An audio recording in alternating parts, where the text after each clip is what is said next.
On a vu Microsoft. On a analysé OpenAI.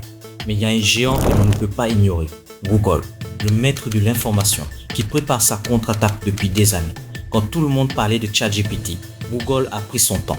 Ils n'ont pas sorti un modèle qui parle, mais un modèle qui voit, entend et comprend le monde réel. Gemini, c'est leur plus gros pari. Une IA qui pourrait réinventer la recherche, Android et même la façon dont nous interagissons avec nos téléphones. Aujourd'hui, on découvre comment Google Gemini veut prendre la couronne de l'IA. Après l'arrivée explosive de ChatGPT fin 2022, le monde entier a vu Google en panique. C'était leur code rouge. Comment le maître de l'information a-t-il pu être pris de court? La vérité, c'est que Google avait déjà la technologie, mais ils étaient paralysés par la prudence éthique. Mettre une IA conversationnelle sur un moteur de recherche mondial, c'est risquer la désinformation à l'échelle planétaire. Mais l'arrivée de Copilot les a forcés à agir. Leur réponse n'est pas une simple mise à jour. C'est Gemini, un modèle entièrement reconstruit, souvent décrit comme le fruit d'une collaboration massive de l'équipe DeepMind et des équipes Google. Gemini n'est pas un seul produit, c'est une famille Nano pour les téléphones, Pro pour la plupart des applications et Ultra, le plus puissant, rival direct de GPT. Ils veulent être partout, de votre poche au cloud. Le mot-clé pour comprendre Gemini, c'est la multimodalité. C'est ce qui le rend différent de ses concurrents. Imaginez les IA comme des étudiants. Les anciens modèles étaient excellents en lecture seule. Pour comprendre une image, ils devaient la décrire d'abord avec des mots, puis analyser ces mots. C'est un processus en 2 étapes. Gemini, lui, est né multimodal. C'est un étudiant qui lit, voit et entend en même temps. Il intègre le texte, les images, le son et le code dans une seule architecture neuronale. Cela signifie une compréhension et une vitesse de réaction bien supérieure. Comment y accéder? L'accès à Gemini dépend de la version que vous souhaitez utiliser. Pour le grand public, vous pouvez parler à Gemini via son application mobile ou son site web de chat dédié où il remplace souvent l'assistant Google classique. Pour que Gemini travaille pour vous, il est intégré souvent via un abonnement Gemini for Workspace dans des outils comme Gmail, Docs et Google Search pour les résumés intelligents. La version Nano, elle fonctionne directement sur les téléphones Android haut de gamme, sans connexion cloud. Que peut faire Gemini? Il peut écrire, reformuler, résumer, traduire et générer différents types de contenus textuels, articles, emails, codes, scénarios, etc.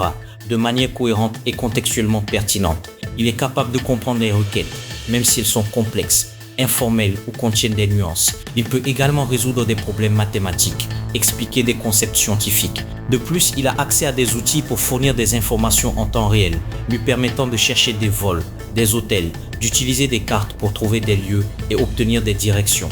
Il peut également effectuer des tâches liées aux médias, comme la recherche et le résumé de vidéos YouTube. Dans le cadre de l'intégration à Google Workspace, il gère l'agenda, calendrier, les rappels, les notes et il est capable de chercher et de résumer des emails ou encore de trouver des fichiers et des informations dans Drive. Concernant la multimodalité, il peut générer et éditer des images en fonction des descriptions et générer de courtes vidéos. Il maintient la cohérence linguistique en répondant dans la langue de la requête et aide à l'organisation de l'information pour une meilleure lisibilité. Il est conçu pour être un assistant polyvalent, capable de faire des tâches créatives, de recherche, d'organisation et de planification. Le vrai pouvoir de Gemini, c'est qu'il est la propriété de Google. Il n'a pas besoin d'être intégré à un moteur de recherche. Il est le moteur de recherche. Il se déploie dans Google Search, Android, Google Workspace, l'équivalent de Copilot, Gmail et bien sûr, il optimise les résultats YouTube. Partout où Google est, Gemini sera la couche intelligente. L'avantage de Google est aussi son défi. L'entreprise détient la majorité des données mondiales. Lui donner le modèle IA le plus puissant au monde soulève des questions de monopole et de confiance. Qui contrôle les données? La course à l'AGI est désormais une course entre 2 superpuissances, Microsoft et OpenAI d'un côté et Google et Gemini de l'autre. Leur philosophie, l'une axée sur le cloud, Microsoft et l'autre sur la recherche et le mobile, Google, vont déterminer le futur du travail et de l'information. Gemini n'est pas qu'un concurrent, c'est la confirmation que l'ère de l'IA est désormais une bataille pour le cœur de nos systèmes numériques. Si cette analyse de Gemini vous a éclairé, c'est le moment de nous rejoindre. Votre soutien est essentiel pour continuer cette série. Nous avons couvert Google, Microsoft et OpenAI. Quelle prochaine grande bataille de l'IA voulez-vous qu'on explore? Devons-nous plonger dans les modèles open source émergents comme DeepSeek qui bouleverse le marché ou d'autres géants? Abonnez-vous et activez la cloche. Laissez un commentaire. Selon vous, qui a le meilleur modèle, Gemini ou GPT? Partagez cette vidéo. Merci d'avoir regardé et on se retrouve la semaine prochaine pour un nouvel épisode des Géants de l'innovation.